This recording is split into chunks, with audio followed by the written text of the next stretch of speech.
हुआ, आपको क्या लगता है कि इतने पृथ्वी पर रहकर भी लोग इतनी आसानी से यज्ञ नहीं करवा पाते हैं, तो आपके यहाँ यज्ञ हो रहा है, तो इसका बड़ा रीज़न क्या हो सकता है? Okay, good question Priyasha.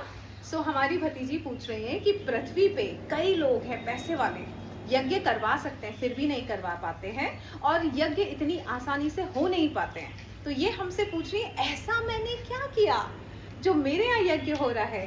तो आपको पता है मैंने क्या किया? भोला भोला आओ, आ जाओ फ्रेम में। सो ये है भोला।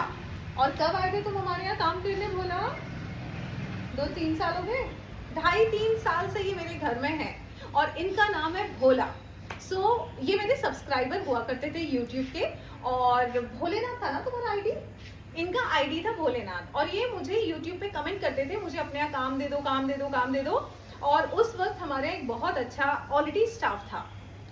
लोग इसको बोलते थे कि भोला मैनिफेस्ट करो, तुमको मौका मिल जाएगा अंजना जी के यहाँ काम करने को। इन्होंने पता नहीं क्या मेडिटेशन किया और क्या मैनिफेस्टेशन किया कि जो मेरे यहाँ काम करता था उसकी बीवी प्रेग्नेंट हो गई और उसको नौकरी छोड़ के जाना पड़ा और फाइनली भोला आ गए। और तब से आपको पता है मैं जब जब इंदौर आती हूँ मेरी दुकान पे एक नाम रहता है, भोला भोला भोला। इतना मैंने नाम जप कर लिया, भोला भोला भोला, कि आज भोलेनाथ मेरे घर आ गए और यज्ञ हो रहा है। ये है फायदा नाम जप का, जो मुझे कल रियलाइज हुआ कि एक्चुअली मैं इसका नाम लेती हूँ और इतना लेती हूँ। आपने वो नारक क्या, वो कौन सी कहानी सुना रहे थे तुम कल?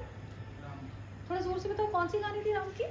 बताओ। राम की जैसे हमारे गांव में मैंने 2 लड़के थे, छोटे बेटा का नाम हाँ। राम था। हाँ। तो वो मैंने रोज लेता था, तो मरते समय भी छोटे बेटे को ही बुलाए कि राम बेटा आज, तो वो भगवान आ गए यमराज। ये कहानी सुना रहे हैं कि इनके गांव में कोई था और उनके 2 बच्चे थे। छोटे बेटे का नाम राम रखा, और जब उनकी मृत्यु होने लगी तो वो अपने छोटे बेटे का नाम लेते राम राम राम, और एक्चुअली यमराज की जगह राम आ गए थे लेने। और ऐसी एक कहानी मैंने भी सुनी है कि एक व्यक्ति था, उससे वैसे तो वो भगवान का बहुत बड़ा भक्त था, बट बीच में उसकी कुछ आदतें खराब हो गई, और आदतें खराब होने की वजह से उसके गलत परिणाम हुए। गलत परिणाम में वो बहुत बीमार रहा। जब उसका अंत समय आया, जब वो बहुत गलत आदतों में पड़ गया था, तब पता नहीं उसको कहीं से इंस्पिरेशन मिली और उसने अपने घर में कहीं हवन करवाया। उन लोगों को पूछा उसने हवन वाली टीम से कि मुझे क्या करना चाहिए, मुझसे गलतियां तो बहुत हो गई। तो उन्होंने कहा कि तुम अपने बच्चे का नाम नारायण रख दो, और उसने अपने बच्चे का नाम नारायण रख दिया।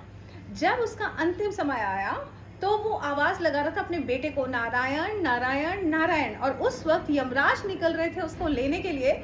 यमराज को ऐसे नारायण ने साइड में किया, बोले तुम हटो, मैं जा रहा हूँ, वो मुझे पुकार रहा है। तो ये होता है फायदा नाम जप का।